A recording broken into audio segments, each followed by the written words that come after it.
गोकुळाचं विशेषण, गोकुळाचं असाधारणत्व, गोकुळाचं अलौकिकत्व काय होतं की ज्याचं वर्णन तुकाराम महाराज करतात.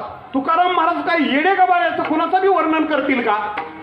काय साधी साधी गोष्ट आहे.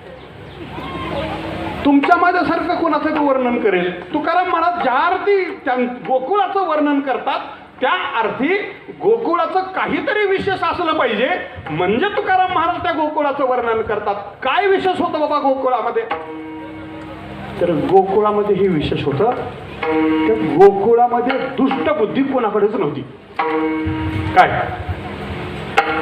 गोकुळात दुष्ट माणूस एकही नव्हता.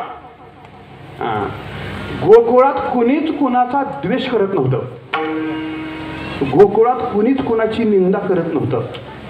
काय जिथं आदिदैविक, आदिभौतिक आणि आध्यात्मिक तिन्ही प्रकारची विपुलता ज्या गावात आहे त्या गावाचं नाव गोकुळ आहे.